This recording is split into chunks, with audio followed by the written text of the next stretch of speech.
We just purchased 50 new laptops and need them ready by first class tomorrow. I do IT hardware support for a college. Coming in one morning, I hear my phone ding for a new email as I am pulling in off the freeway. I pull into the parking lot and pull out my phone to see the following email. Our department ordered 50 new laptops that just came in this morning. We need IT to install the latest Windows on them along with the following software, and a long list of software follows.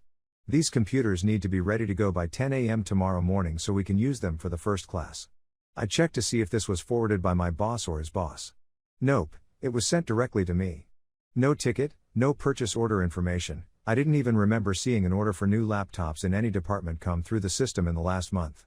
So I go to the office and show my boss, who reads the email and tells me that he never had a request for new laptops, so he has no idea what it is about.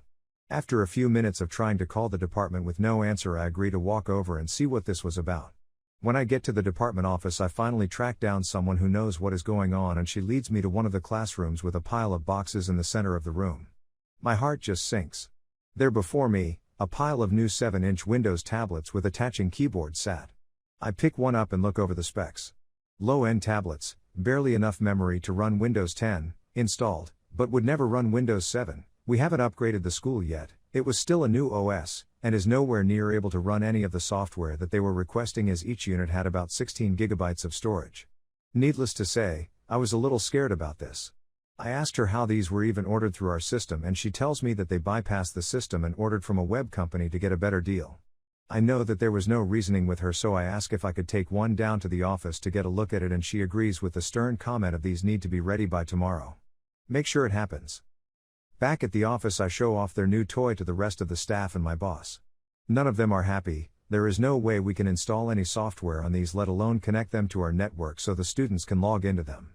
My boss emails the department head asking why they didn't go through IT to get the computers, and she responds with the same answer I got earlier: they were cheaper this way. He lets her know that we couldn't fulfill the request and that they would be better off returning the computers, and that we would work on getting them ones that would work with our network and software. Well, they can't do that because the website had a no return policy. Not only that, but they hadn't used a purchase order for it, they used the department credit card.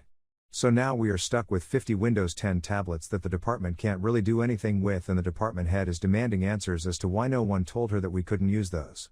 For some reason they keep emailing me instead of talking to my boss, so I am getting the front end of the disaster here. We finally get to a workaround.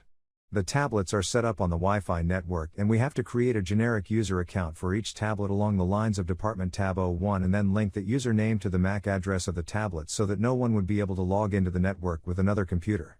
They were delivered to the department a week later than they wanted. I wish it stopped there, but of course it wouldn't.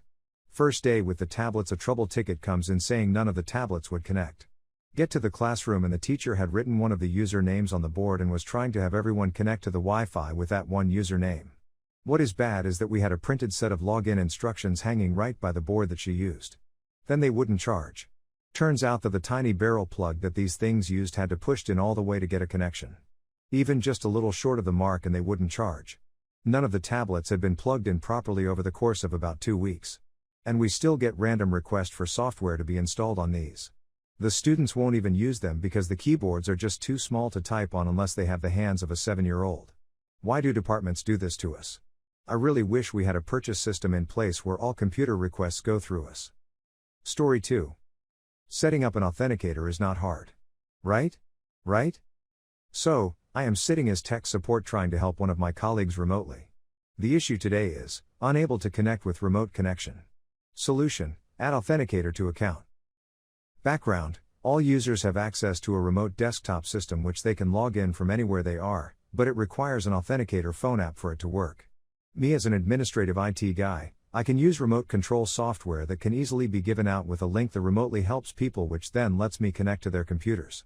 Also, on this particular day, voice communications were not possible. So, I got an email message that complained about not being able to connect to our remote desktop server, so the first thing I did was send them a link to let me connect to their computer, something that is pretty standard. As expected, it was exactly the problem I thought it was. The reason why they have to do it while I watch is due to two possibilities: either authenticator is not set up correctly or there is a missing registry key. This time it was the authenticator. I then tell him to go to a certain website and log in, just to reactivate the authenticator.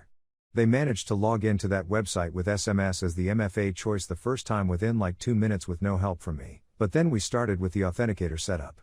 Due to how the app is made, you are unable to take screenshots as long as it is open on the phone screen, so I have been unable to make a picture-by-picture tutorial on how to set it up.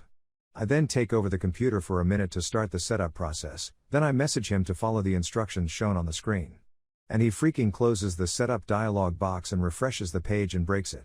He then proceeds open up multiple remote connections to try and connect to the server. I had to send a message with the highest priority possible to make him stop that spam, then proceed to explain to him we have not fixed anything, and the remote connection can only be established when the authenticator is working due to security reasons. Freaking 10 minutes it took, had to do it while I was watching him try multiple times too. Pretty sure he was going to get locked out pretty soon if he did not stop. I managed to take over the computer and go back to the website to re-register the authenticator and message him to log in again. Username, password, authenticator. Timeout, and now he just sits there for like 2 minutes doing nothing. I then decided to message him to start the login process over again, then use SMS as the verification method next time. So, he starts over again, username, password, authenticator. Timeout. I then messaged them again to retry the login again, and told them to not click on anything with authenticator as a choice, but with SMS as a choice instead. So for the third time, we go through the steps again. Username, password, authenticator code. WTF, that is wrong. I then message him to click on the less than button on the top of the white box. He refreshes the page instead. I then wonder how he never got any problems before now. So, we go through the process again, password, username, authenticator. I even told him to not choose authenticator or authenticator codes, but SMS. The worst part is, I have full keyboard/mouse access to his computer ever since he ran the software, but he never stopped moving the mouse, so I was never able to take over the computer to click on the correct choices. I even tried drawing on the screen to highlight the SMS selection. The software does have the choice block user inputs, but requires it to be installed, which we are not supposed to do on any assigned work computers, also requires admin rights to install too, which he does not have. So, after like 5 tries, he finally clicks on the SMS selection, and does nothing. I sent him a message, and he never read it. I even wrote on the screen to check his SMSs on the phone and nothing. After like 6 minutes of trying to contact him, he finally enters the code, but it's timed out. Then I got the idea to enlist the one person that is near him right now to help with this issue, and it worked wonders. Finally got back into the website to re-register the authenticator, finally gotten to the part where they are able to scan the QR code, but the phone app.